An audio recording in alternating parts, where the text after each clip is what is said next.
Imagine só, eu me encosto na porta, respiro fundo e dou o primeiro passo para dentro. Num instante, tudo vira um caos. Logo de cara, um tiro me acerta no braço esquerdo com tanta força que quase arranca meu membro. Antes que eu pudesse reagir, outro disparo vem do canto, meu próprio parceiro, e acerta meu peito. A bala atravessa o colete como se fosse papel de seda. Um buraco do tamanho de um prato se abre no meu corpo e eu caio de costas. Mas o mais assustador é que naquele momento eu já não estava mais ali. Me vi fora de mim mesmo, parado ao lado de uma figura divina, apoiando meu braço ferido em seu ombro. O chão some sob meus pés e de repente estou olhando para baixo. Não era um sonho nem uma alucinação. Era real. E o que eu vi foi o inferno. As imagens eram tão aterrorizantes que não há palavras humanas capazes de descrever. Gritos de agonia ecoavam sem fim, um sofrimento tão intenso que minhas dores físicas pareciam brincadeira de criança. Então ele apareceu, um demônio de olhos negros como breu, sem pupilas, vestindo uma camisa branca imaculada, mas rasgada, como se tivesse sido rasgada por garras. Seu rosto era uma máscara de pedra deformado, com presas que se estendiam de uma orelha a outra em um sorriso maligno. Era como se ele dissesse, agora você é meu. Suas garras arranhavam o ar, a cauda chicoteava sem parar. Não existe linguagem que traduza o horror daquilo. Nenhuma palavra no universo seria suficiente. Hoje estou aqui para contar essa história no Touchint Afterlife. Nosso convidado vai compartilhar uma das experiências de quase morte mais impressionantes que já ouvi. Quando ele me enviou seu testemunho, eram 3 horas de relato. Pensei, lá vamos nós. Mas Davi e eu assistimos tudo de uma vez sem piscar. É o tipo de história que gruda na mente e não sai mais. Você já ouviu relatos chocantes de tirar o fôlego, mas este aqui é diferente. É daqueles que você nunca vai esquecer. Ele foi baleado várias vezes. Teve um encontro com o além que desafia qualquer explicação. E o que aconteceu antes no hospital, em cada detalhe, vai te deixar sem palavras. Então, sem mais delongas, vamos receber Oli. Antes de mais nada, quero dizer que é uma honra estar aqui para compartilhar esse milagre. Você está olhando para um verdadeiro milagre ambulante. Eu deveria estar morto, enterrado, esquecido. Há 12 anos e meio não havia a menor chance de eu estar vivo hoje. E a única razão pela qual estou aqui diante de vocês é porque me rendi e disse, Senhor, o Senhor é meu Deus. O Senhor me libertou de uma morte certa. Eu sei que cada pessoa tem sua própria jornada de fé, seu próprio ritmo. E a minha não foi diferente. Não fui criado na igreja. Dos 0 aos 18 anos, devo ter ido umas 5 vezes no máximo. Não é que Deus fosse proibido em casa, rezávamos antes das refeições, agradecíamos. Mas não estudávamos a Bíblia, não buscávamos a fé de verdade. Lembro de uma Bíblia de capa verde, encadernada em couro, na estante de casa. Quando tinha uns 12 ou 13 anos, peguei aquele livro e abri ao acaso. Era a versão King James em inglês antigo, difícil de entender. Folheei por uns 15 segundos e voltei a colocá-la no lugar. Nunca mais toquei nela. Zero esforço, zero interesse, e minha vida refletiu isso. As escolhas que fiz na juventude, na adolescência, na vida adulta, todas elas carregavam a marca de uma existência sem Cristo. Mas aqui está a verdade. Todos nós, em algum momento, vamos nos encontrar com Jesus. A minha hora chegou tarde, e minha maior oração é que você reserve um tempo, hoje mesmo, para se aproximar dele, que você permita que ele transforme sua vida como transformou a minha. Alguns de vocês me conhecem, já conviveram comigo. Outros me conheceram antes da minha mudança. Se for o caso, vão se lembrar. Eu era o cara que amava o mundo, cabeça dura, pavio curto, boca suja, sem empatia, sem compaixão. Vivia para o mundo, pelo mundo, e corria atrás dessa bandeira com tudo que tinha. Terminei o colégio, entrei para as Forças Armadas e conheci minha esposa em Coronado, na Califórnia. Eu era fuzileiro naval, treinando para operações especiais. Nos apaixonamos, nos casamos e nossa vida nos levou ao Havaí e depois de volta a San Diego. Formamos uma família. Eu sabia que queria que meus filhos conhecessem Deus, mas não assumi meu papel. Não me coloquei como líder espiritual da minha casa, como Deus me chamou para ser, e não era um pedido, era uma ordem. Fui negligente. Nasci na Venezuela e toda a minha família é católica. A família da minha esposa também. Então pensei, bom, vou colocá-los em uma escola católica e pronto, estou fazendo minha parte. Aparecia na igreja no Natal e na Páscoa, o que eu chamava de catolicismo de fachada. Rezava antes das refeições, fazia o sinal da cruz, rezava o terço, mas não entendia o que era fé de verdade. Para mim, fé era saber que o céu existe, que o inferno existe, que Deus existe, que Jesus morreu na cruz por mim. Só isso. Não sabia nada sobre o Antigo ou o Novo Testamento. Não me importava. E joguei a responsabilidade para a escola. Eles estão aprendendo lá, então estou fazendo minha parte. Mas estava enganado. Por volta de 2002, estourou um escândalo na costa leste dos Estados Unidos, acho que em Boston, em que vários adultos denunciaram abusos sofridos por padres na infância. Aquilo foi a desculpa perfeita para mim. Meu coração já não estava na igreja. Eu ia ouvir as palavras, mas não entendia, não vivia aquilo, era tudo encenação, e usei aquele escândalo como justificativa para me afastar de vez. Soltei a mão de Deus. Disse a ele, já sou adulto, não preciso mais disso, só querem o meu dinheiro. E virei as costas. Fôlego e disse a mim mesmo, é agora ou nunca. Não era só uma questão de voltar à igreja, era uma questão de voltar para casa. E eu sabia, no fundo, que aquele lugar não era só um prédio com bancos e um púlpito. Era o único lugar onde eu poderia, de verdade, me ajoelhar e admitir: estou quebrado, não consigo mais sozinho. O primeiro passo foi o mais difícil.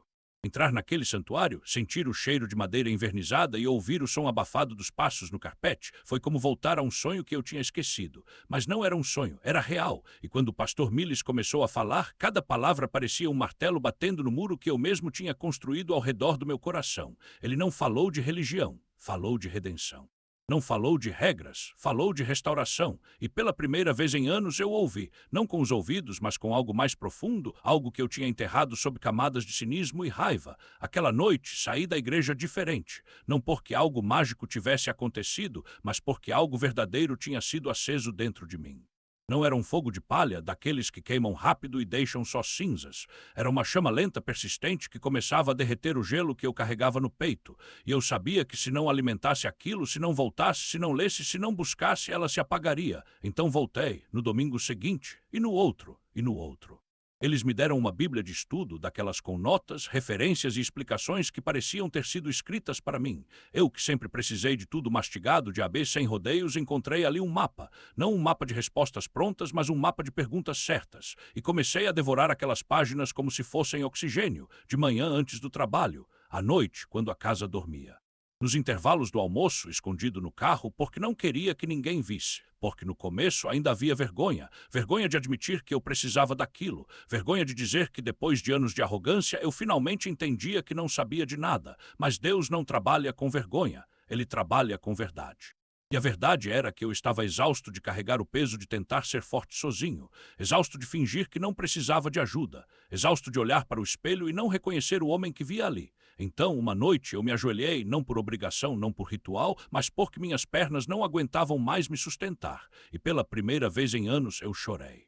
Não lágrimas de autopiedade, mas de alívio, porque naquele momento eu soube que não estava mais sozinho. E foi assim que tudo começou a mudar, não de uma vez, não como nos filmes, onde tudo se resolve em 2 minutos de música inspiradora. Foi devagar, um passo de cada vez. Primeiro a raiva começou a diminuir, depois a amargura. Em seguida veio a paciência, algo que eu nunca tinha tido.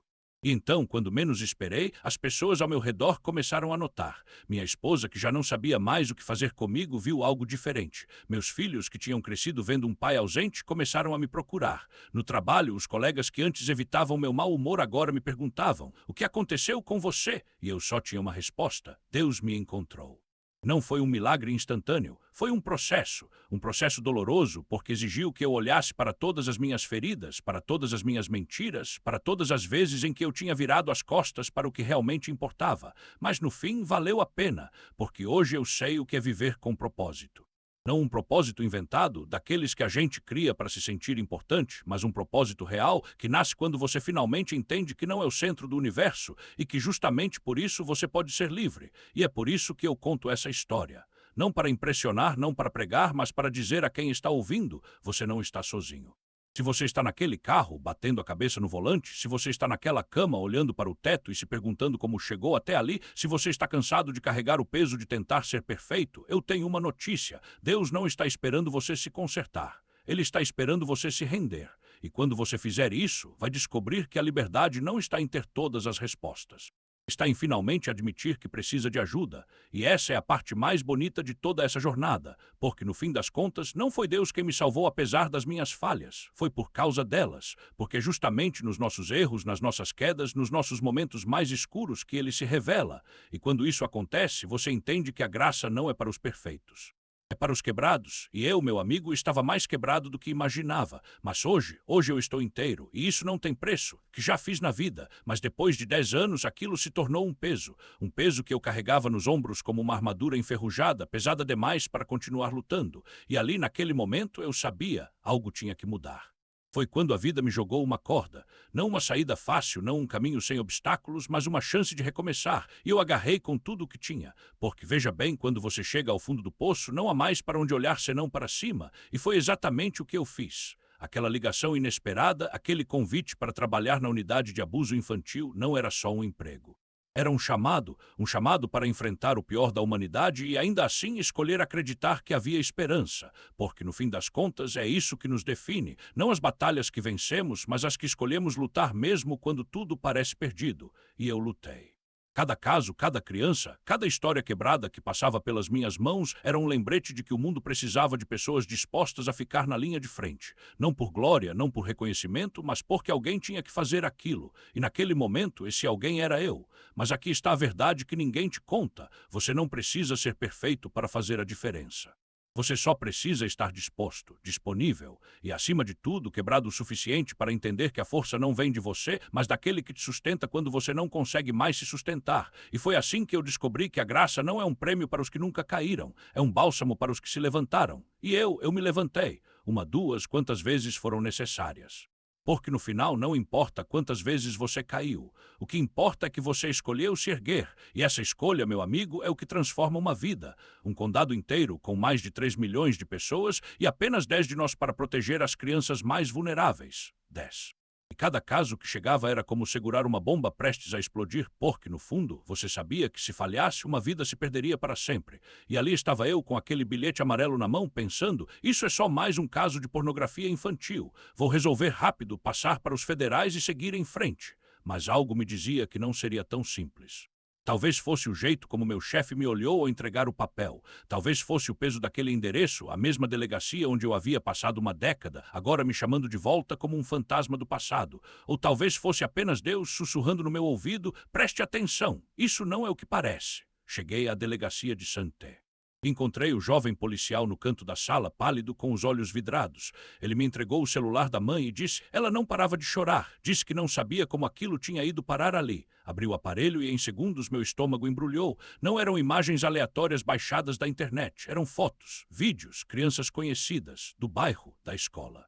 E no meio daquilo tudo, um nome que eu reconheci na hora, o filho dela, foi como levar um soco no peito, porque de repente eu não estava mais investigando um crime. Eu estava diante de uma mãe que em algum momento havia cruzado uma linha da qual não havia volta. E o pior, ela não era um monstro. Era só uma mulher quebrada, desesperada, que tinha feito algo impensável e agora estava prestes a perder tudo. Liguei para os especialistas. Vocês precisam ver isso, eu disse. E quando eles chegaram, o silêncio na sala foi ensurdecedor, porque não era só um caso de pornografia. Era um caso de abuso. E não só isso, era um padrão, algo maior. Algo que, se não fosse parado naquele momento, continuaria destruindo vidas. E foi aí que eu entendi. Deus não me tinha colocado ali por acaso. Ele não me dera aquela oportunidade para que eu fosse apenas mais um detetive fazendo seu trabalho. Ele me queria ali porque, naquele exato momento, eu era a única pessoa que poderia juntar as peças. A única que, mesmo no fundo do poço, ainda tinha forças para se levantar e dizer, não, isso acaba aqui. E eu fiz, não porque fosse fácil, não porque eu fosse perfeito, mas porque quando você chega ao ponto em que não tem mais nada a perder, você percebe que a única coisa que importa é fazer a coisa certa, mesmo que doa, mesmo que assuste. Mesmo que no fim você tenha que olhar no espelho e admitir que às vezes a linha entre o herói e o vilão é mais fina do que parece. E sabe o que descobri? Que a graça não é só para os que se levantam. Às vezes ela é para os que têm coragem de ficar de joelhos e pedir ajuda. Porque no final não são as nossas forças que nos salvam. É a disposição de dizer, eu não consigo sozinho. Mas com você eu vou até o fim, e ali naquele instante o monstro se revelou. Não havia mais espaço para negações, para desculpas esfarrapadas. A voz dele, antes carregada de falsidade, agora tremia de ódio puro. Você vai se arrepender, você não sabe com quem está mexendo. E então o clique seco do telefone sendo desligado. Mas o que ele não sabia, o que nenhum deles sabe, até ser tarde demais, é que a verdade não precisa de permissão para existir. Ela já estava ali gravada imutável. E eu estava do lado certo da história. Do lado das crianças que não podiam gritar, da mãe que, apesar de tudo, teve a coragem de arrancar a máscara do pesadelo. Aquela mulher não confiava em mim. E eu entendia. O sistema falha, as pessoas falham, até os heróis têm dias ruins. Mas ali, naquele momento, não importava se ela gostava de mim ou se acreditava em cada palavra que eu dizia. O que importava era que ela ouviu. E que, pela primeira vez em muito tempo, alguém estava disposto a lutar por aquelas meninas como se fossem suas próprias filhas. Então, quando ela me entregou o cartão de memória, eu soube, aquele não era apenas um caso, era uma promessa de que não importa quantas vezes o mundo tente enterrar a verdade, alguém vai cavar até encontrá-la. E que quando a justiça parecer distante demais, a gente vai até ela mesmo que precise atravessar 50 milhas de estrada, mesmo que precise encarar um juiz que hesita, mesmo que precise ouvir em alto e bom som a voz do mal confessando seus crimes, porque no fim das contas não são as leis que protegem os inocentes, são as pessoas, as que escolhem não desviar o olhar. As que pegam o telefone e dizem, eu vou. As que quando o mundo diz não dá, respondem, vamos ver. Porque o medo deles não é o confronto, é a exposição. É o momento em que alguém finalmente olha para eles e diz, eu sei o que você fez. E quando isso acontece, eles se encolhem. Não como os criminosos violentos que conhecemos, os que cospem, xingam, ameaçam com facas ou armas. Não. Esses homens se desmancham em desculpas, em lágrimas, em histórias mal contadas sobre como foi gentil, como não era para machucar, como só queria dar uma vida melhor, como se 50 mil dólares pudessem comprar o perdão por um crime que não tem preço. E ali estava ele, do outro lado da linha, tentando vender sua versão da verdade como se fosse um produto. Eu carreguei com cuidado. Como se isso apagasse o que fez, como se o amor pelas filhas pudesse ser medido em dólares ou justificado por uma confissão aos tropeços. Mas a verdade não se negocia, ela não se dilui em desculpas, ela não aceita eu estava doente como moeda de troca. A verdade é o que fica quando todas as mentiras se esgotam e o que restou ali foi um homem que escolheu o dinheiro em vez da proteção. Que escolheu a escuridão em vez da luz, que no fim das contas traiu o único papel que realmente importava, o de guardião. Ela desligou o telefone antes que ele pudesse continuar. Não havia mais o que ouvir, não havia mais espaço para negociação. O que havia era um apartamento, uma chave na mão e a certeza de que dali em diante cada segundo contava. Não volte para casa até me ver, ela disse, e ela sabia o que estava pedindo, porque quando você entrega as chaves a alguém, não está apenas abrindo uma porta, está entregando sua confiança, sua segurança, sua vida, e nós aceitamos, porque é assim que funciona, não com heroísmo de filme, não com tiros e perseguições espetaculares, mas com planejamento. Com uma equipe que se move em silêncio, que estuda cada detalhe, que antecipa cada movimento. Com um supervisor que olha para você e diz, leve quem precisar. Com um amigo de 30 anos que nem pergunta, só diz, estou dentro. Com 9 pares de olhos vigiando uma porta, 9 mentes calculando riscos, 9 corpos prontos para agir no momento certo. Mas aí vem a parte que ninguém te conta, a informação que falta, aquela que muda tudo. Ela não disse que ele odiava a polícia, não disse que era caçador, que conhecia armas como a palma da mão, que treinava para resistir, que preferiria morrer a ser preso. 5 detalhes, 5 palavras que teriam feito a diferença entre uma abordagem padrão e uma operação de alto risco. Porque quando você lida com alguém assim, não é só sobre prender, é sobre sobreviver. E eu já tinha visto isso antes. Já tinha prendido assassinos, estupradores, traficantes. Homens que olhavam para você e viam um inimigo. Homens que lutavam com unhas e dentes porque sabiam que a prisão era o fim. Mas esses eram diferentes. Não tinham a agressividade dos criminosos comuns. Não tinham histórico de violência, eram fantasmas, passavam despercebidos, até que alguém os encontrava e então descobria que por trás daquela fachada de normalidade havia um monstro que não atacava adultos, atacava crianças. E eles não paravam, nunca, porque para eles não era sobre poder, era sobre controle, sobre a ilusão de que podiam pegar o que quisessem e ninguém jamais descobriria. Até que alguém descobria, até que alguém decidia que não ia desviar o olhar, até que alguém pegava o telefone e dizia, eu vou. Movimento lá dentro. Não era o som de alguém se aproximando da porta, era diferente. Um arrastar de pés, um suspiro abafado, como se alguém estivesse lutando contra algo ou contra si mesmo. Eu não precisava de violência. Mas a violência, quando vem, não pede licença. Ela simplesmente está. E ali, naquele silêncio que se estendia entre cada batida na porta, eu senti. Não era o medo, era o reconhecimento. O corpo sabe antes da mente. Os pelos da nuca se eriçaram, os dedos se fecharam um pouco mais ao redor do coldre. Não era paranoia, era instinto. E o instinto nunca mente.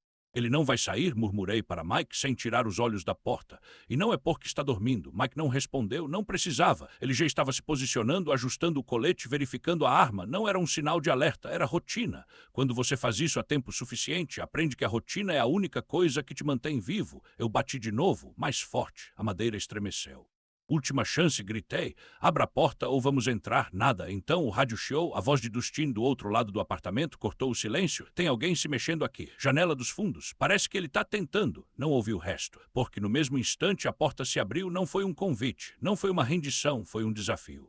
Ele estava ali, parado no batente, os olhos vidrados, a respiração ofegante. Não era um homem assustado, era um homem que sabia, e o que ele sabia era que não tinha para onde correr. Mãos onde eu possa ver, ordenei a voz calma, mas firme. Agora, ele não obedeceu, não de imediato. Ficou ali parado como se estivesse avaliando suas opções, como se ainda acreditasse que tinha alguma.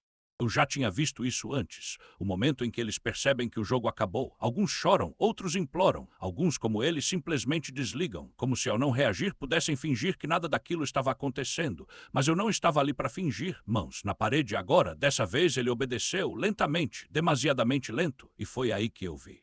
A mão direita dele não estava vazia. Não era uma arma, não era uma faca. Era algo pior. Era um celular e a tela estava acesa. Eu não precisei perguntar o que ele estava tentando fazer, eu já sabia. Larga isso, rosnei avançando. Ele hesitou um segundo a mais do que eu podia dar. Eu o agarrei pelo braço, torci-o para trás e o empurrei contra a parede. O celular caiu no chão.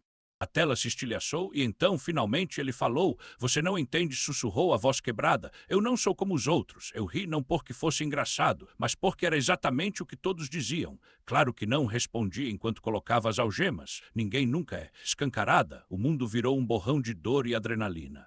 Meu corpo girou como um peão quebrado, a força do impacto me jogando contra o batente da porta. O sangue esguichava, quente e espesso, escorrendo pelo meu braço como um rio fora do curso. A dor não era dor, era um rugido, um monstro acordando dentro de mim, mas eu não podia parar, não agora. Ele estava ali, a 10 passos, com um M1 Garand apontado para minha cabeça. Eu o vi antes mesmo de meus olhos se ajustarem à escuridão. Um vulto agachado, o cano da arma brilhando sob a fresta de luz que entrava pela porta arrombada. Ele não hesitou nem um segundo. O primeiro tiro já tinha me acertado. O segundo veio antes que eu pudesse piscar. Crack! A bala passou raspando pela minha têmpora, tão perto que senti o calor do metal queimando o ar. Minha visão turvou, mas eu não caí, não podia. Não com uma criança lá dentro, não com ele ainda de pé. Polícia, gritei, a voz saindo rouca, quase irreconhecível. Larga a arma, ele riu, um som seco, sem humor, como se já soubesse o fim da história. Você não vai me levar, disse a voz calma, quase casual. Não hoje. Eu sabia o que aquilo significava. Ele não ia se render. Ele ia atirar até não ter mais balas. E eu ia ter que fazer o que sempre fiz, reagir, mesmo com o braço pendurado por um fio de músculo, mesmo com o sangue manchando o chão, mesmo com a dor tentando me arrastar para o chão. Meu parceiro gritou algo atrás de mim, mas o som veio abafado, como se estivéssemos debaixo d'água. Eu não precisava ouvir. Sabia o que ele estava dizendo. Atira. Acaba com isso, mas eu não podia, não ainda, porque em algum lugar naquela escuridão havia uma menina e ela estava gritando, ou talvez já não estivesse. A escuridão era absoluta, não enxergava nada, só um borrão branco como estática de televisão e meu corpo travado e imóvel. Não sei quanto tempo fiquei assim, 10, 15 segundos talvez. Quando a visão clareou, eu estava de costas, olhando para cima. Mike, ajoelhado, disparava contra o apartamento. Craig, logo atrás, fazia o mesmo, os dois sincronizados como uma máquina de guerra, sem pisar no caminho um do outro. Balas voavam na escuridão e eu só via fragmentos. O sofá à esquerda, a parede e o carpete sujo. O resto era um túnel de sombra. A dor não era uma nota de 1 a 10. Era um caminhão de lixo passando por cima de mim, dando ré, passando de novo 5, 10 vezes, como se alguém tivesse me regado com gasolina e ateado fogo. Minha respiração sumiu, meu corpo inteiro queimava, eu não conseguia me mexer. Estava a centímetros da porta, a mão direita quase tocando a maçaneta. Podia sentir o metal frio, mas as pernas não respondiam, o peito não se levantava. Só o pescoço, os ombros, os dedos. Gritei para as pernas, levanta, elas ignoraram. Anda, nada, vamos, discutimos isso lá fora. Silêncio, Mike e Craig berravam, olhe onde ele tá. A voz deles chegava distorcida, como se eu estivesse afundando. Eu queria gritar de volta, tá aqui, porra, bem na minha frente. Mas o desgraçado já tinha sumido pelo corredor, pulando de posição em posição, disparando contra meus parceiros lá fora. Enquanto isso, eu sangrava, a artéria subclávia rasgada a centímetros do coração. Era como abrir uma garrafa de leite e virá-la no pescoço, só que o leite era meu sangue jorrando sem parar. O coração batia no limite, bombeando o que restava de mim para fora. E eu sabia, 4 minutos até apagar, mais 4 até a morte cerebral, 4 minutos para decidir. Levantei a cabeça o suficiente para fazer um inventário, dedos dos pés intactos, pernas paralisadas mas sem furos, braço direito funcionando, esquerdo merda. O cérebro insistia que ele ainda estava ali colado ao ombro. Eu sentia os dedos, o cotovelo, a palma da mão, mas quando olhava só via um pedaço de carne pendurado, dobrado num ângulo impossível. Isso é ruim, pensei, mas depois a gente vê. Voltei a procurar buracos, nada. Tá bom, tá bom, tá bom. A voz na minha cabeça era um mantra. Você tá vivo, respira, luta, atira. Simples assim. Treinamento de ninja de merda, vê o bandido, atira no bandido. E eu via, ou achava que via, um vulto cruzando o corredor, sumindo na escuridão. Ergui a arma com a mão direita, mesmo sabendo que não era minha dominante. A refeição tinha chutado a porta, graças a Deus. Se eu tivesse entrado de frente, a arma estaria no braço esquerdo, inútil. Agora, pelo menos, eu podia disparar. A adrenalina queimava como gasolina. Atirei, muito demais. As balas ricocheteavam nas paredes e o desgraçado sumiu pelo corredor dos fundos. Ouvi Craig e Mike gritando lá fora, cercando o prédio. Ele tá indo pro beco. Eu não via mais nada, só sombras. Então, de relance, um movimento, um vulto. Ali apontei, atirei e o mundo explodiu de novo. Ombro direito, e ali estava Mike Donald, cobrindo-me como se sua vida dependesse da minha, a arma firme, o olhar afiado. E então vi Craig dobrado em dois, o rosto contorcido de dor. Supervisor, supervisor. A bala atravessara a porta, ricocheteara numa viga, fragmentara-se como vidro quebrado, e um desses estilhaços rasgara seu braço da axila até o pulso. Uma tira de carne viva pendurada, músculos expostos, sangue escorrendo como se alguém tivesse aberto uma torneira. Ele estava curvado, segurando o próprio braço como se tentasse impedir que ele caísse no chão, e eu, deitado ali com o ombro esquerdo destruído, a dor latejando em ondas que ameaçavam apagar minha visão, só conseguia pensar: ele não vai desistir. Ele não desistiu. Entre me salvar e ajudar Craig, ele escolheu os dois, e continuou atirando. Eu rastejava para trás, arrastando-me como um animal ferido, o túnel de visão tão estreito que mal enxergava um palmo à frente. A escuridão era quase total, só um fiapo de luz vindo da porta aberta. Então lembrei da moldura que eu mesmo arrancara ao chutar a entrada, aquela tira de madeira que voara longe. E ali, como se o destino tivesse um senso de humor cruel, ela estava. Craig esticou o braço bom, agarrou-a, encaixou-a no batente ibão, a porta se fechou com um estrondo. 3 vezes durante aquele inferno achei que ia morrer. Aquela foi a primeira. No segundo em que ele bateu a porta, olhei para Mike e disse: "Vem me buscar, irmão." Não devia ter dito, ele já sabia. Mas as palavras saíram no pior momento possível, e no instante seguinte o desgraçado trancou a porta e eu fiquei sozinho. Só eu, ele e um apartamento fedendo a mijo e podridão. Foi aí que entendi: hoje não. Não vou morrer num buraco imundo, não vou deixar minha mulher viúva, meus filhos sem pai. Plantei minha bandeira ali naquele chão sujo e decidi, até o último suspiro, até a última gota de sangue, até a última bala. E quando as balas acabarem, ainda tenho punhos, ainda tenho uma faca. Vou matar esse filho da puta porque não vou apodrecer aqui. Ele espiou pelo canto da parede. A memória falha um pouco na ordem. Quem atirou primeiro, ele em mim, eu nele, mas os fatos estão todos lá.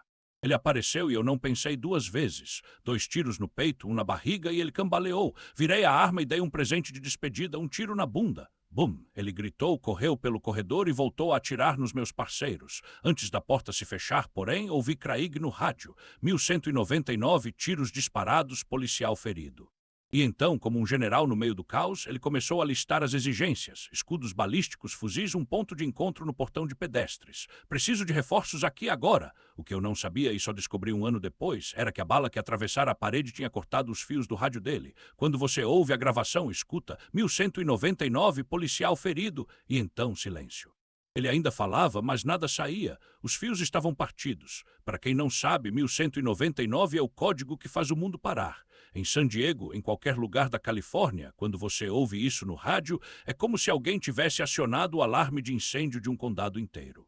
Policiais abandonam o que estão fazendo, viram seus carros na direção do sinal e não param até ouvirem: "Estamos bem, não precisamos de mais unidades." Naquele momento eu estava trancado, sangrando, achando que ia morrer, mas sabia que a cavalaria estava a caminho. 10, 15 viaturas em minutos, talvez mais. E mesmo que eu estivesse perdendo a batalha, a guerra já estava ganha.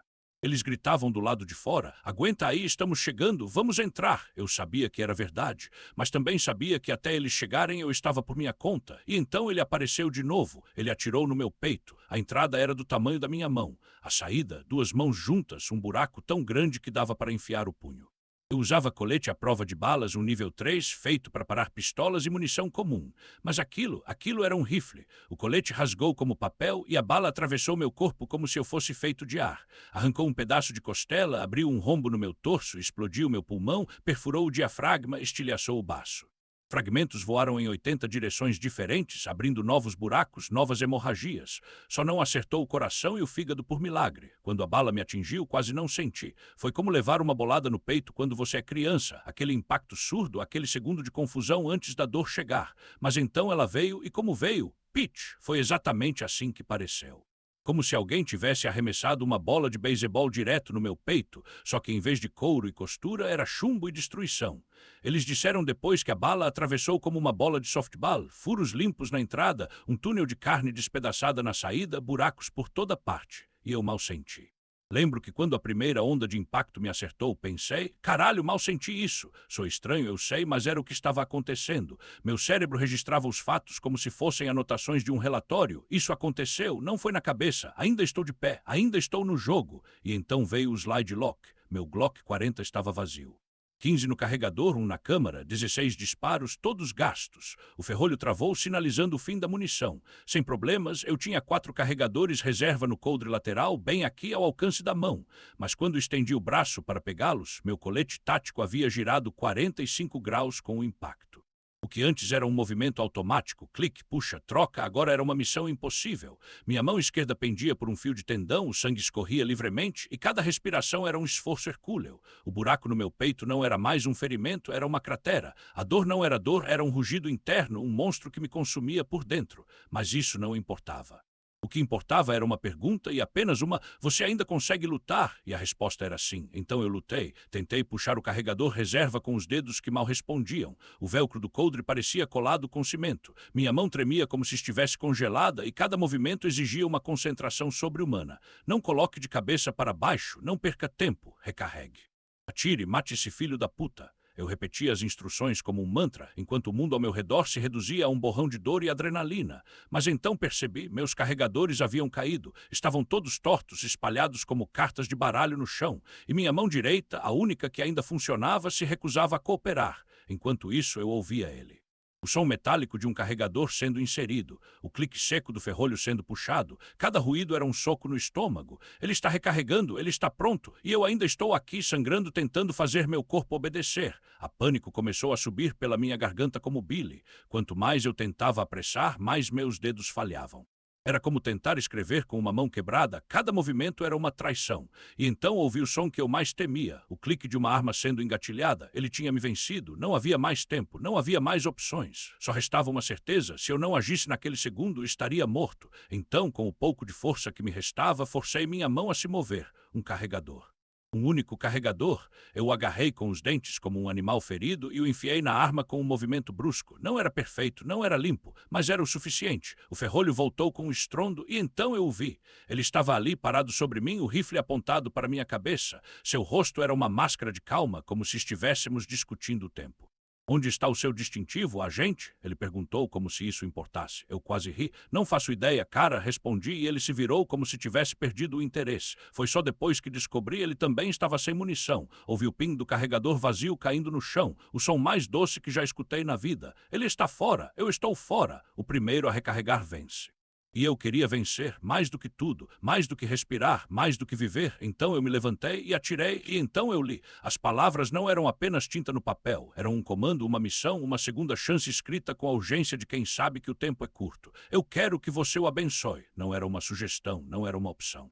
Era uma ordem direta como um soco no peito, mas suave como o toque de uma mão que já conhecia cada cicatriz minha. Eu pisquei uma vez, duas, como se o simples ato de piscar pudesse apagar o que estava escrito ali, como se pudesse transformar aquelas letras em algo mais fácil de engolir. Abençoar, a palavra queimava na minha garganta. Abençoar ele. O monstro que tinha acabado de tentar me matar, o mesmo que se eu não tivesse falhado já estaria com uma bala entre os olhos. A raiva subiu como bile, quente e ácida. Meus dedos se fecharam em punho ao redor do bilhete, amassando as bordas. Isso é algum tipo de piada? Eu queria gritar. Queria rasgar o papel, cuspir nele, jogá-lo no chão e pisar até não sobrar nada além de pó. Mas então eu olhei para cima, ele ainda estava lá, Jesus, não tinha se movido, não tinha piscado, não tinha desviado o olhar, apenas me observava com aquela calma que só os que já viram o fim do mundo conseguem ter, e eu soube, no fundo do que restava do meu orgulho despedaçado, que não era uma pergunta, não era um teste, era a única coisa que importava agora. Respirei fundo. O ar entrou rasgando, como se meus pulmões tivessem esquecido como funcionar. Como? A palavra saiu em um sussurro, quebrada, quase inaudível. Como eu abençoo um homem que merece apodrecer? Minha voz falhou. Eu não queria chorar, não na frente dele. Não na frente dele do monstro que ainda estava ali em algum lugar, talvez a segundos de puxar o gatilho. Jesus não respondeu com palavras. Ele apenas inclinou a cabeça como se dissesse, você já sabe, e eu sabia. Eu sabia porque no fundo sempre soube, porque o ódio é fácil, porque matar é fácil, porque puxar um gatilho é a coisa mais simples do mundo quando você já decidiu que a vida do outro não vale nada. Mas abençoar exige coragem, exige força. Exige que você olhe para o abismo e, em vez de cair nele, escolha construir uma ponte. Eu me virei devagar. Meus movimentos eram lentos, como se o ar ao meu redor tivesse se transformado em mel. O sangue ainda escorria pelo meu braço, cada gota um lembrete de que eu estava vivo por enquanto. O pedaço de merda ainda estava lá, encostado na parede, os olhos arregalados, a arma tremendo em suas mãos. Ele não atirou, não recarregou, não fez nada além de me encarar como se esperasse que eu terminasse o que tinha começado. E eu poderia ter terminado. Poderia ter pegado minha arma, recarregado, colocado uma bala na testa dele antes que ele piscasse. Poderia ter justificado. Poderia ter dito que era autodefesa. Poderia ter mentido para mim mesmo e para o mundo dizendo que era o certo a fazer. Mas então eu olhei para o bilhete de novo. Eu quero que você o abençoe. Não era sobre ele. Nunca foi sobre ele. Era sobre mim. Então eu fiz a coisa mais difícil que já fiz na vida. Eu abaixei minha arma. Eu carregava dentro de mim não era perdão. Era ódio puro, um veneno que corroía minhas entranhas e me mantinha acordado à noite, revivendo cada bala, cada grito, cada segundo em que ele roubou de mim a ilusão de controle. Eu queria que ele sofresse. Queria que sentisse na pele o que era ter o corpo rasgado, a alma dilacerada, a vida reduzida a um fio de sangue escorrendo pelo chão. Mas ali, diante daquelas portas, com o peso do braço de Cristo sobre meu ombro e o eco daquelas vozes atravessando a escuridão, eu entendi. O perdão não era um gesto nobre, era uma questão de sobrevivência, porque o inferno não é um lugar para onde você é enviado, é um lugar que você carrega dentro de si, e eu já tinha estado lá. Aquelas vozes que eu ouvia não eram de estranhos. Eram de pessoas como eu, homens e mulheres que em algum momento escolheram guardar rancor como se fosse um tesouro, alimentando com memórias amargas até que ele crescesse e os devorasse por dentro. Eu reconheci o tom de cada grito. Era o mesmo que ecoava em meus próprios pesadelos. Era o som de uma alma se despedaçando não pelo fogo, mas pela própria recusa em soltar o que a destruía. Então eu respirei fundo, se é que ainda tinha pulmões para isso, e deixei que aquela verdade me atravessasse. Não era sobre ele, nunca foi. Era sobre eu escolher entre continuar sendo prisioneiro do que ele fez ou finalmente me libertar. E no instante em que essa escolha se tornou clara, algo dentro de mim se quebrou. Não como um osso, não como uma promessa, mas como uma corrente enferrujada que finalmente cede sob o próprio peso. Eu voltei a mim com um solavanco, como se tivesse sido jogado de volta para dentro do meu corpo. O apartamento ainda estava lá, o cheiro de pólvora e sangue ainda impregnava o ar, e ele, aquele homem que tinha sido meu algoz, ainda estava a 3 passos de distância, com a arma agora caída ao seu lado. Seus olhos estavam vazios, mas não como os de um monstro. Eram os olhos de alguém que já tinha perdido tudo muito antes de apertar o gatilho. E pela primeira vez eu vi nele não um demônio, mas um homem quebrado. Um homem que, como eu, tinha sido consumido pelo próprio ódio até não restar mais nada além de cinzas. Eu não disse mais nada, não precisava. As palavras já tinham sido ditas por mim, por Deus, pelo silêncio entre nós. E naquele momento algo mudou.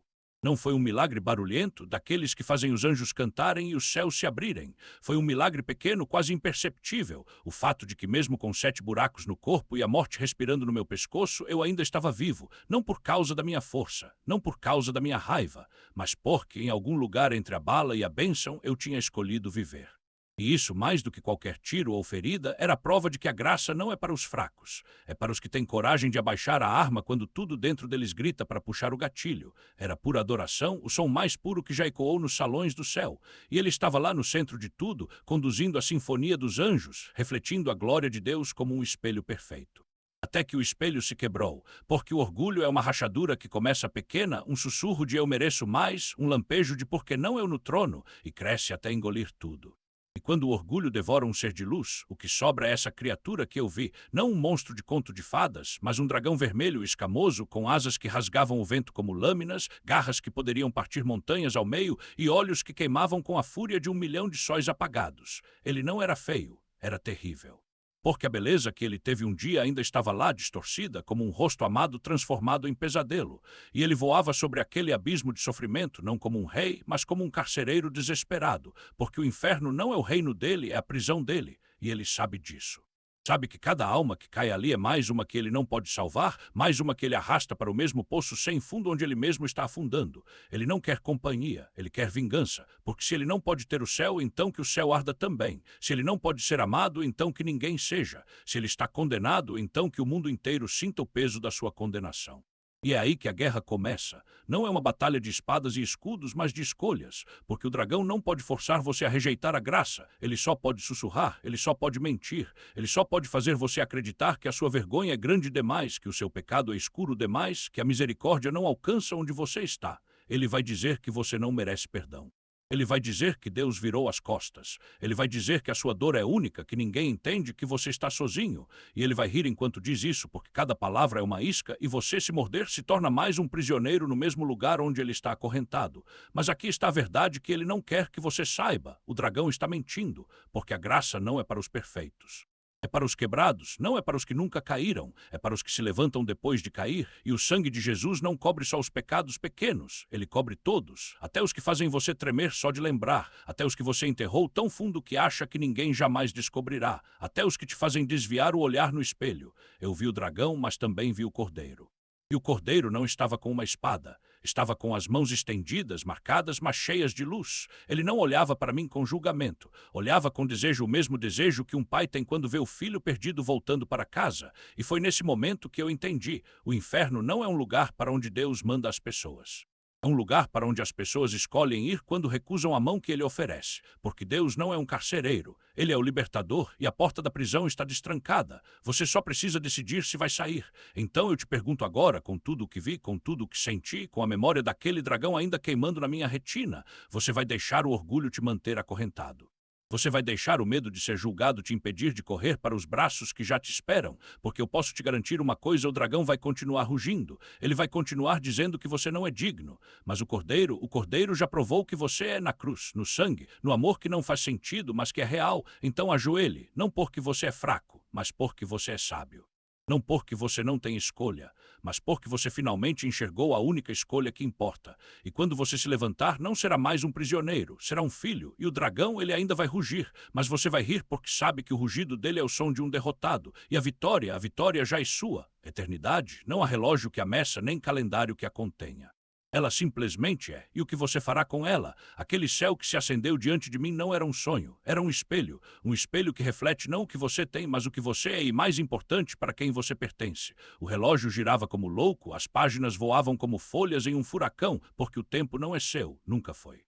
É um presente, um fôlego emprestado, uma chance que o inimigo inveja com ódio visceral. Ele sabe que não pode tocar no trono, mas pode tocar em você, e ele toca. Com mentiras, com distrações, com veneno sutil de achar que há tempo. Mas o tempo não espera, nem o juízo. Você viu as chamas? Eu vi.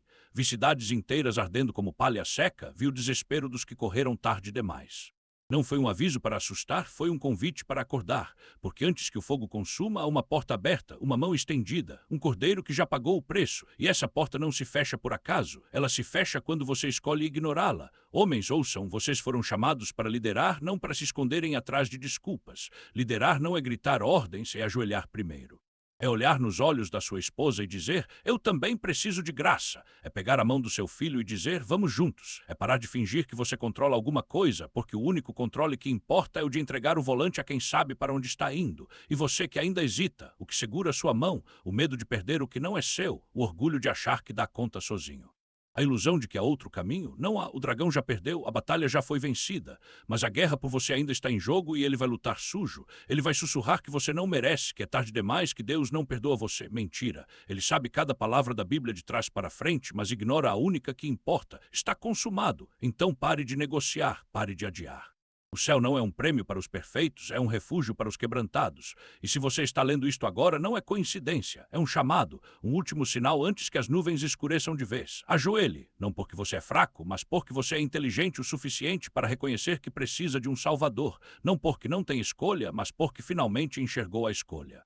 E quando se levantar, não será mais um espectador da sua própria vida. Será um filho, um herdeiro, um guerreiro com a armadura de Deus, e o inimigo, ele ainda vai rugir. Mas você vai rir porque sabe que o rugido dele é o som de um cão acorrentado. A eternidade não começa quando você morrer. Ela começa agora, e o que você fará com ela? Glória e o céu não são apenas promessas distantes, são realidades que Deus já colocou em suas mãos. O inferno não foi feito para você. Foi preparado para Satanás e seus anjos, como um fogo destinado a consumir o que se rebela contra o amor. A morte, o pecado, a escuridão, tudo isso é apenas a ausência dele. E eu não quero que você viva assim. Não quero que você acorde um dia e perceba que a visão se apagou, que deitado no chão, olhando para o teto, não vê mais Jesus ao seu lado. Só enxerga o inimigo a 12 pés de distância, com aquele sorriso frio, perguntando: quer rastejar até seus amigos agora? E você responde: sim, estou pronto. Ele se levanta, caminha até a porta e nesse momento, minuto 10, minuto 11, o tempo parece se dobrar. Você não sabe quanto durou, só sabe que para você foi uma eternidade. O bandido se aproxima da saída, a equipe de resgate já está posicionada, escudos balísticos erguidos, armas prontas. Eles arrombam a porta. Ele recua assustado, disparam. Você está deitado de costas, sangue escorrendo, tentando se proteger. Não vou ver isso de novo, você pensa. Já tinha se despedido, já tinha entregado tudo. Mas ele se levanta de cócoras, tenta chegar até a porta para te libertar. Só consegue chegar até a metade. Então os tiros. O som é ensurdecedor 1, 2 vezes. O corpo dele cai ao seu lado, quase encostando no seu. Vocês se olham. 2 homens feridos, 2 homens sangrando, 2 homens que sabem que podem morrer ali. Ele vira o rosto para você e diz: acabou, eu desisto. Você olha nos olhos dele e responde com uma calma que não é sua: tá tudo bem, irmão, vai ficar tudo bem. Ele hesita. Então, como se uma ideia o iluminasse, diz: ei, que tal a gente ir juntos? É a segunda vez que você acha que vai morrer. A primeira foi quando ele te trancou naquele apartamento. Agora ele está sugerindo o fim. A terceira vez virá depois, porque sim, você ainda vai pensar que é o fim. Mas nesse instante algo acontece. Você vê Jesus de novo, não como uma visão distante, mas como uma presença tão real que enche o quarto de paz. Você sabe para onde está indo. E por um segundo acha que sabe para onde ele está indo também. Então você diz com toda a sinceridade que ainda lhe resta: tô pronto, cara, vamos. Ele olha para você e de repente desiste. Não consigo fazer isso. Levanta-se e corre. Some no canto onde você o havia derrubado 12 minutos antes. E nesse momento você não vê mais Jesus. Fica ali sozinho, sangrando com um buraco do tamanho de um prato no peito e outro maior ainda nas costas. 3 ferimentos abertos. Nenhum socorro à vista. Minuto 12. Como ainda está vivo, até o ateu mais convicto que assistir a isso vai ter que admitir: isso é um milagre. Não há explicação médica, não há lógica humana. Só uma resposta clara como o dia: Jesus. Ele esteve ali o tempo todo. Foi ele quem te sustentou quando você deveria ter morrido. Foi ele quem segurou sua respiração quando o bandido apontou a arma para sua cabeça. Foi ele quem disse: não, filho, ainda não é sua hora. Tenho planos para você. Onde você termina, eu começo. E agora, olhando para trás, anos depois, você sabe, aquele foi o momento em que deveria ter partido. Mas Cristo entrou e reescreveu a história. Quem é você para receber uma graça dessas? Um homem com um passado cheio de erros, sem diploma de teologia, sem títulos pomposos. Apenas um cara que ama o Senhor. Mas foi a você que ele escolheu, porque você não sabe. Mas quando chegar ao céu vai perguntar. E então, sem vergonha, vai se ajoelhar e beijar os pés dele. Vai agradecer porque essa misericórdia mudou tudo. Mudou sua vida, sua missão, seu futuro. E se ele fez isso por você, um pecador, um homem comum, por que não faria o mesmo por eles? Por aquele que está lendo isso agora, ferido, desesperado, achando que não há saída, por que não faria o mesmo por você? A porta do apartamento se abriu. Como você não sabe? Não estava em condições de fazer nada, mas ela se abriu. E quando a equipe de resgate invadiu, gritando ordens, apontando armas, você não se importou, porque no meio do caos entendeu uma coisa: Deus já tinha aberto a porta. Agora pense nas circunstâncias, pense no que você acabou de ouvir. Não é uma história qualquer, é um testemunho cru, sem filtros, sem exageros. E se você está passando por algo parecido, se está no chão, sangrando, achando que não há esperança, eu te digo: olhe para cima, porque Jesus ainda está ali, ainda está no controle, ainda está dizendo: levanta, a porta já está aberta. E a pergunta que fica é: o que você vai fazer agora? E naquele instante o mundo pareceu parar. Era como se o próprio inferno tivesse se aberto sob meus pés, mas Deus ainda segurava minha mão, porque ali no meio do caos, no meio da dor que queimava como fogo, eu ouvi algo que não vinha dos homens, vinha dele. Eles gritavam: ali a gente te vê, sai logo! E eu já não tinha forças. Meu corpo era um trapo, minha voz um sussurro, meu sangue um rio escorrendo pelo chão. Mas algo dentro de mim, algo maior que a dor, maior que o medo, me impulsionou. Não era eu, era ele. Era a mesma força que tinha aberto aquela porta antes mesmo de eu chegar até ela. Eu me arrastei, 3 pés que pareceram uma eternidade. Meu sangue virou lubrificante, meu desespero virou combustível. Eu deixei tudo para trás, a arma, o rádio, um sapato, os óculos. Não importava. Nada importava a não ser sair dali. E quando finalmente empurrei a porta com a cabeça, quando meu corpo atravessou aquele limiar entre a morte e a vida, eu soube, não era coincidência, era milagre. Mas o milagre não acabou ali.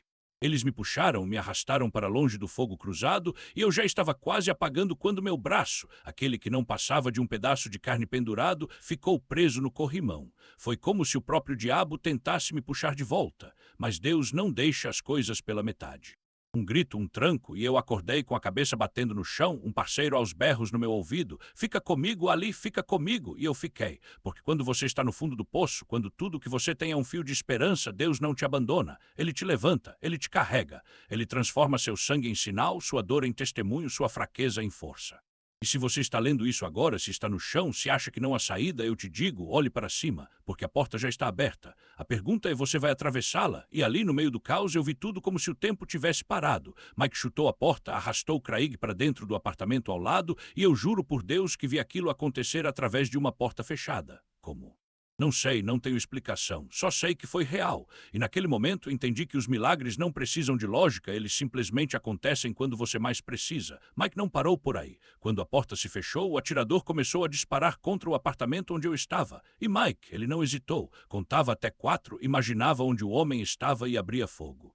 1, 2, 3 vezes ele me empurrou para longe das balas, me salvou quando eu já não tinha forças para me salvar, e eu nem sequer consegui agradecer direito, porque no meio daquela escuridão ele foi a luz que me puxou de volta. E não foi só ele. O policial de San Diego que estava a caminho do trabalho, ele nem pensou 2 vezes. Viu a confusão, pegou seu equipamento, seu rifle e disse: "Estou aqui. Onde preciso estar?" Ele ajudou a resgatar Craig e Mike, liderou a operação como se já estivesse ali desde o início. Não havia medalha, não havia holofotes, só o instinto de proteger quem estava em perigo. E isso, meus amigos, é o que chamamos de coragem de verdade. Mas sabe o que mais me marcou? Não foram só os tiros, não foi só o sangue, não foi só a dor, foi o silêncio depois. O momento em que tudo parou e eu percebi que estava vivo. Vivo por causa de pessoas que nem me conheciam direito, mas que arriscaram tudo por mim. Vivo porque, quando a morte bateu à porta, alguém disse: "Não hoje, ele não vai passar."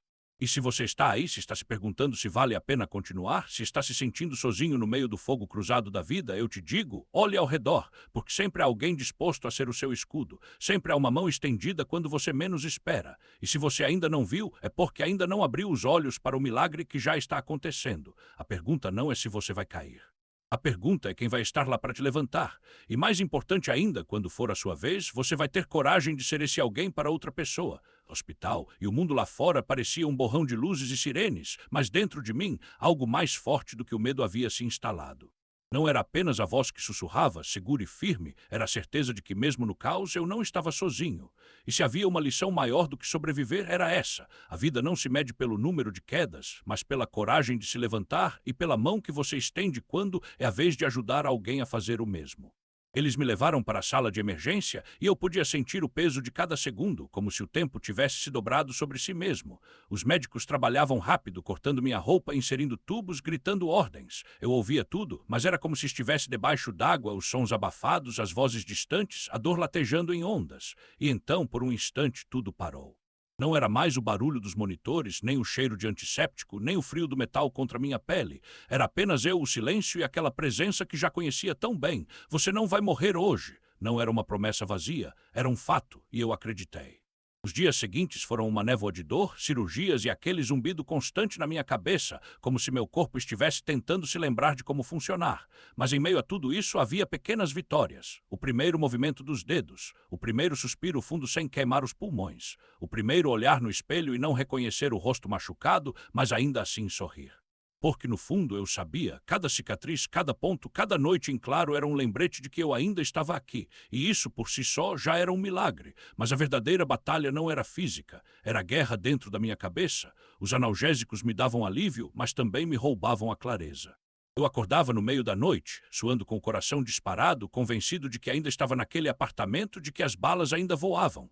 E então vinha a culpa por ter sobrevivido, por ter precisado de tanta ajuda, por não ser mais o mesmo. Eu olhava para minha esposa, para meus filhos, para os amigos que não saíam do meu lado e me perguntava como eles ainda acreditam em mim.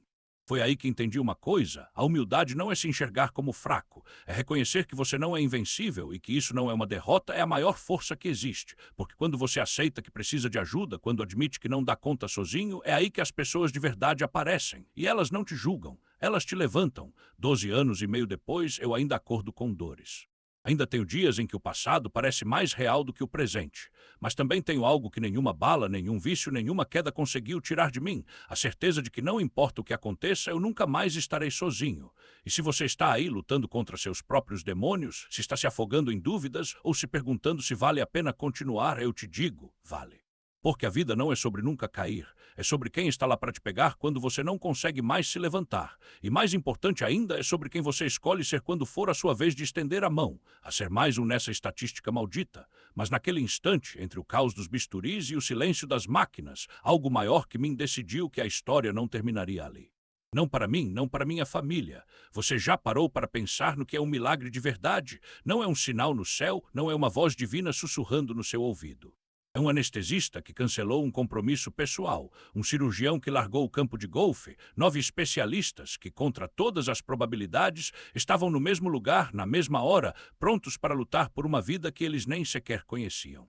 É um hospital inteiro esvaziando seus estoques de sangue, é uma equipe médica trabalhando por 12 horas e meia sem descanso, costurando o que parecia irreparável. É a fé de centenas de pessoas ajoelhadas em um corredor, implorando por um desfecho que ninguém mais acreditava ser possível. E eu estava lá inconsciente, enquanto o mundo girava em torno do meu corpo quebrado. Enquanto minha esposa ouvia palavras que ninguém deveria ouvir, precisamos que você se prepare. Enquanto meu filho, com a inocência de quem ainda não entende a morte, se agarrava à certeza de que meu pai não vai embora. Enquanto minha irmã, em desespero, corria para o meio da multidão e gritava: eles não conseguem parar o sangramento, precisamos orar. E então algo aconteceu. Não foi mágica, não foi sorte. Foi a força de cada lágrima derramada, de cada mão unida, de cada coração que se recusou a aceitar que aquele era o fim. Eles me disseram depois que eu deveria ter morrido 3 vezes naquela mesa. 3, e em todas elas algo ou alguém me puxou de volta. Não foi apenas o sangue, não foram apenas os pontos, não foram apenas os médicos.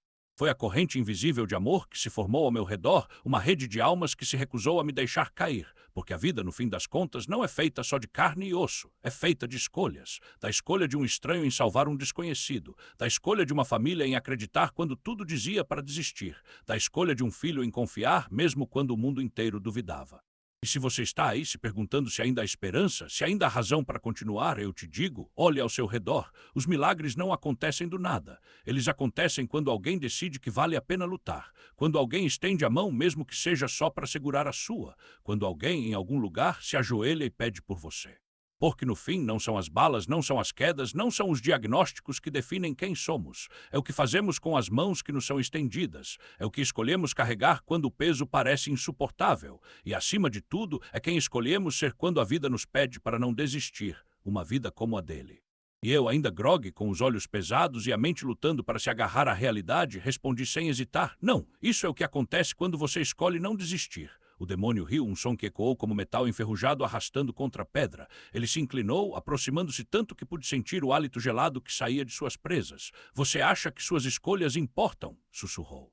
Você acha que suas mãos, seu suor, suas lágrimas mudam alguma coisa? Olhe para você, um homem partido dependendo de máquinas para respirar, de estranhos para decidir se vive ou morre. Onde está a sua força agora? Eu não tinha palavras, não naquele momento. Mas tinha algo mais poderoso, a lembrança do meu filho dizendo: você consegue, Pops. Tinha o peso da mão da minha esposa segurando a minha, mesmo quando os médicos diziam que não havia esperança.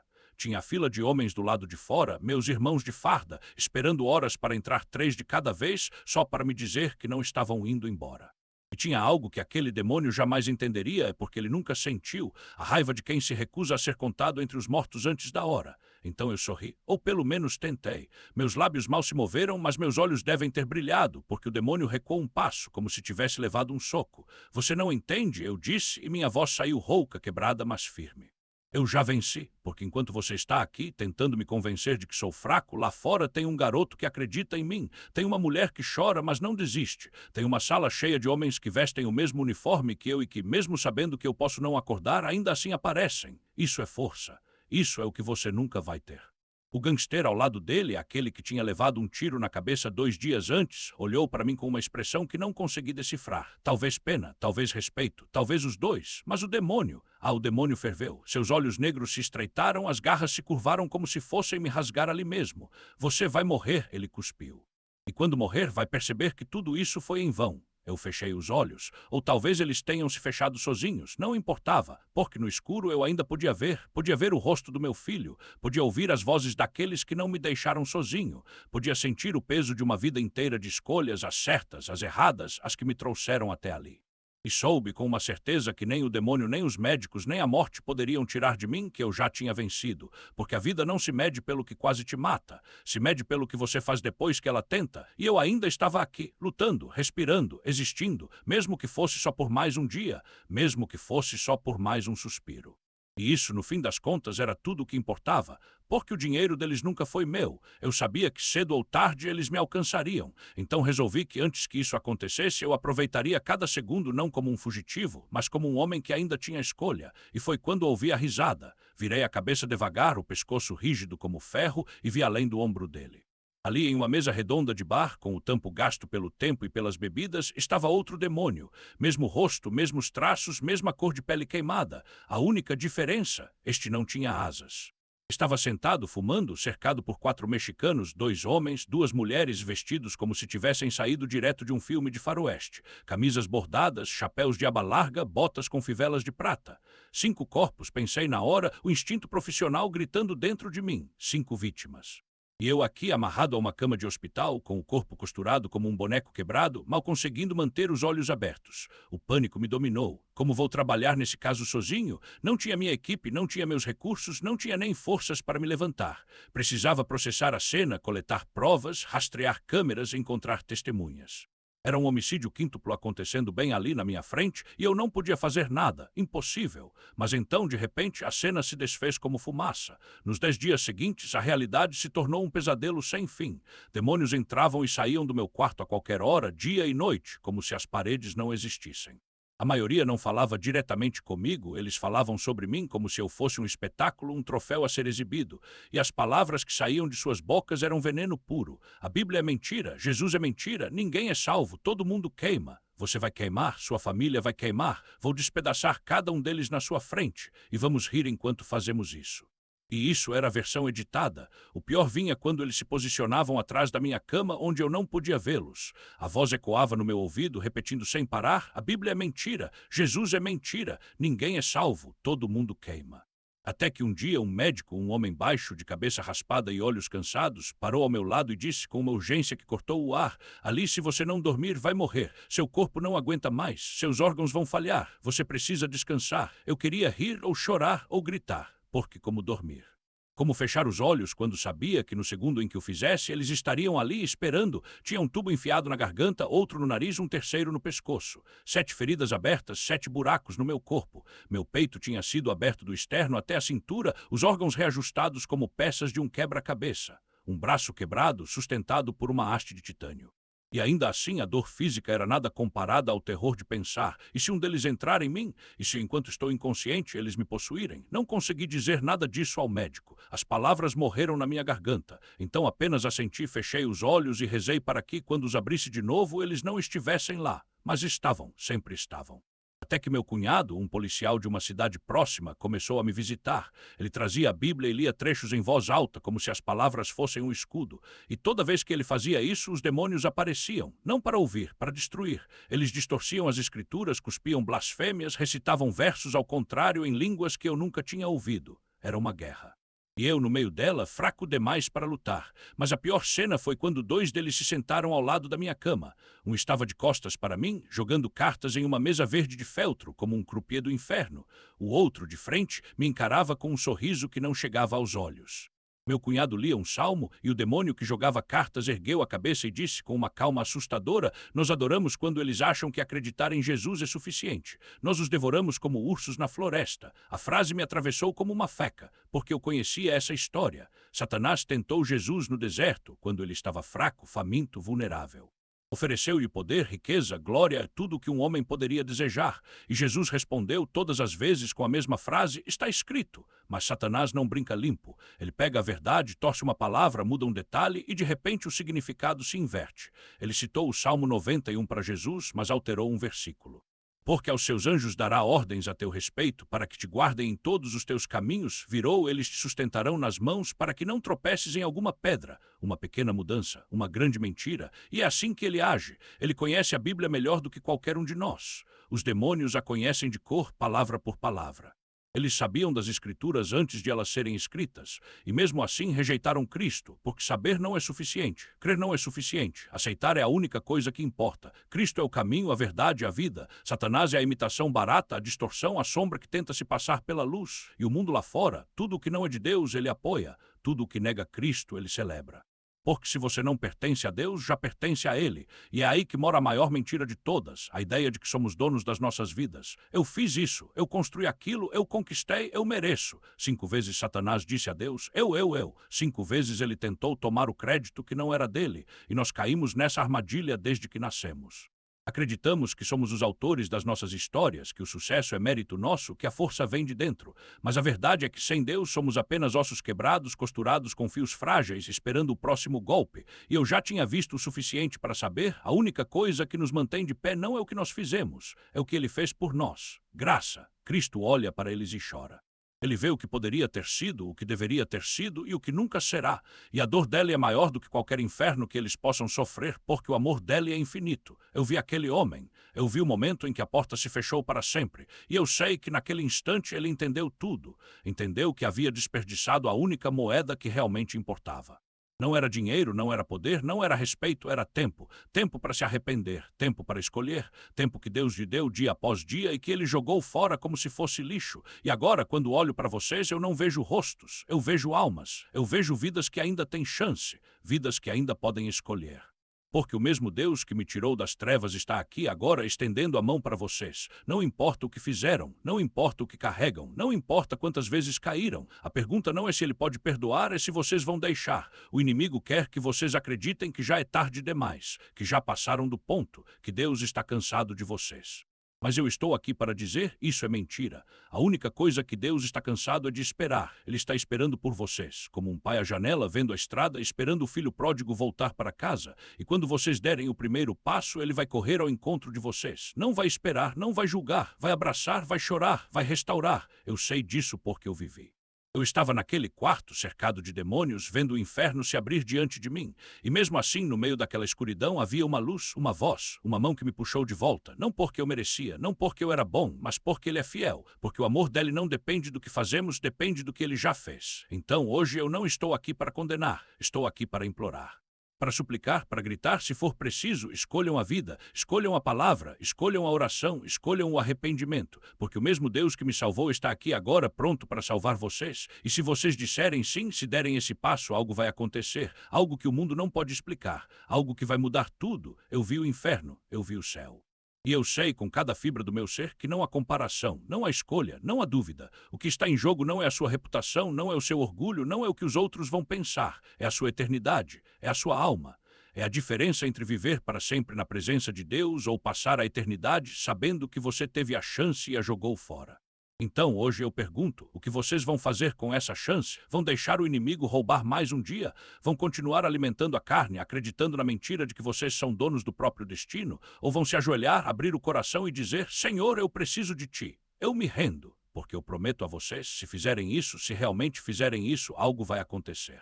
Algo que vai sacudir a sua vida, algo que vai fazer você olhar para trás e se perguntar como pôde viver tanto tempo sem Ele. E quando isso acontecer, quando a paz que excede todo o entendimento encher o seu coração, vocês vão entender por que eu estou aqui, porque eu não posso ficar calado, porque eu preciso gritar isso para o mundo, porque eu já estive do outro lado. E eu sei que não há nada que vale a pena perder o céu por. Eu disse, Senhor, se Tu estás aqui, se Tu és real, se realmente existe uma guerra acontecendo que eu não consigo ver, então me mostra, me dá um sinal, porque eu não aguento mais. Eu não consigo lutar contra o que não entendo. E então, como se o próprio ar tivesse sido rasgado, algo mudou. Não foi um trovão, não foi um terremoto, foi algo mais profundo, mais íntimo, uma presença, uma certeza que não vinha de mim, mas que invadia cada fibra do meu ser, e eu soube que ele estava ali, soube que o tempo todo ele estivera esperando que eu pedisse, não com palavras bonitas, não com rituais, mas com um coração quebrado, exausto, desesperado por respostas. Meu irmão Inlau olhou para mim e viu nos meus olhos o que eu não conseguia explicar. E ele disse, você sentiu, não foi? Eu não respondi, não precisei, porque naquele momento eu entendi o que aquele anjo caído estava tentando fazer. Ele não queria apenas me assustar, ele queria me convencer de que o mal era inevitável. Que a corrupção já estava tão enraizada no mundo que não havia esperança, que as crianças já estavam perdidas, que a batalha já estava perdida. Mas ele estava errado, porque o mal não é inevitável, o mal é uma escolha, e a escolha de Deus sempre foi maior. Eu me lembro de fechar os olhos e, pela primeira vez em dias, sentir algo além do medo. Era uma chama pequena no começo, mas inextinguível. E ela cresceu, queimando dentro de mim, até que eu não pude mais ficar em silêncio. Eu gritei não para o anjo, não para os demônios, mas para o único que podia responder. Jesus, se tu és quem dizes ser, se tu realmente venceste a morte, então me mostra agora, porque eu não posso mais viver assim. Eu não posso mais fingir que não vejo o que está acontecendo. Eu não posso mais fechar os olhos para o que eles estão fazendo com as crianças, com os inocentes, com os perdidos. Se tu és real, então age, agora. E ele agiu, não com fogo do céu, não com um exército de anjos, mas com algo mais poderoso, com uma palavra que ecoou dentro de mim como se tivesse sido gravada na minha alma desde antes do tempo. Eu já venci. E naquele instante eu soube que o anjo caído estava mentindo, soube que as crianças não estavam perdidas, soube que o mundo não estava condenado, porque a vitória não dependia de mim, nunca dependeu, depende dele e ele já tinha ganhado. O anjo riu, sim, ele zombou, claro, mas no final ele teve que recuar. Porque quando a luz de Cristo brilha, até as trevas mais densas não têm escolha senão se curvar. E foi aí que eu entendi. Entendi porque Deus me deixou ver tudo aquilo, não para me assustar, mas para me mostrar a verdade, que o inferno não é um lugar para onde as pessoas vão por acaso, é um lugar para onde elas vão quando rejeitam a única mão que pode salvá-las.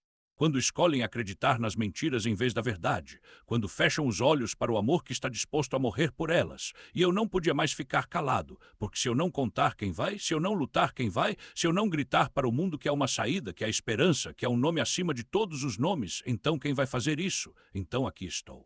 Não porque eu seja forte, não porque eu seja corajoso, mas porque eu vi, e o que eu vi me quebrou, e o que me quebrou me reconstruiu, e o que me reconstruiu me enviou, porque o céu não é um prêmio para os perfeitos, é um presente para os quebrados. E se você está quebrado hoje, se você está cansado, se você está perdido, então você é exatamente o tipo de pessoa para quem Jesus veio. E ele está esperando, não com um julgamento, não com uma condenação, mas com braços abertos, porque ele já pagou o preço, e a única coisa que você precisa fazer é dizer sim. E quando você fizer isso, algo vai acontecer, algo que vai sacudir a sua vida, algo que vai fazer você olhar para trás e se perguntar como pôde viver tanto tempo sem ele, e então você vai entender. Você já sentiu o peso do mundo esmagando seus ombros? Já olhou para o espelho e não reconheceu a pessoa olhando de volta? Já gritou em silêncio pedindo ajuda sem saber se alguém estava ouvindo? Eu gritei e ele respondeu. Não foi um sussurro distante, não foi uma voz vaga no vento. Foi o próprio Deus Pai dizendo: deita-te aqui, filho, junto às águas tranquilas. Deixa-me restaurar a tua alma. E naquele momento, algo dentro de mim se quebrou não para me destruir, mas para me reconstruir. Porque às vezes, o único jeito de Deus nos ensinar é nos levando ao limite para que enxerguemos o que ele sempre enxergou, que nossa força nunca foi nossa. Eu caí naquele gramado macio como um bebê e dormi. 24 horas de paz que eu não sabia que existia. Quando acordei, os demônios tinham sumido. Não porque eu fosse forte, não porque eu merecesse, mas porque ele é, e ele já tinha vencido. A batalha não era minha, a vitória já era dele. E essa é a verdade que você precisa entender hoje. Você não está lutando sozinho. Aqueles pensamentos que te sufocam, aqueles medos que te paralisam, aquela vergonha que te consome, eles não têm poder sobre você. Porque maior é aquele que está em você do que aquele que está no mundo. E a arma que você precisa não é uma espada de aço, é a palavra. Está escrito. 2 palavras que desarmam o inferno. 2 palavras que quebram correntes. 2 palavras que transformam um coração em ruínas em um templo vivo. Eu vi o mal de perto, eu o enfrentei e sei que ele é real, mas também sei que ele é derrotado. Cristo já pisou sobre serpentes e escorpiões, sobre tudo o que tenta te arrastar para baixo. E se você está lendo isso agora, não é por acaso, é um convite. Um convite para pegar a espada da palavra, para se levantar e dizer, em nome de Jesus, sai, porque essa é a sua herança, essa é a sua autoridade e essa é a sua vitória. Eu não contei essa história para impressionar você. Eu contei porque alguém precisa ouvir que não está sozinho, que não precisa carregar esse fardo, que é um Deus que não apenas vê suas lágrimas, mas as coleta em um frasco e promete trocá-las por alegria. 12 anos depois, minha filha escreveu um livro sobre tudo o que aconteceu, não só comigo, mas com todos ao meu redor, porque os milagres não acontecem só em um lugar, eles transbordam. Eles se multiplicam, e esse livro é um testemunho disso. Mas mais do que um livro, é um convite para você também experimentar essa liberdade, para você também dizer, chega, eu não vou mais viver assim, porque a esperança não é uma teoria, é uma pessoa, e ele está aqui agora esperando que você o deixe entrar. Então, se você está cansado de lutar, se você está cansado de fingir que está tudo bem, pare, respire e deixe ele te mostrar o que é descansar de verdade, porque a paz que você procura não está em um lugar distante, está em um nome, Jesus. E quando você finalmente se render, quando finalmente disser sim, você vai olhar para trás e perceber uma coisa: você não encontrou Deus. Foi Ele quem sempre esteve te procurando.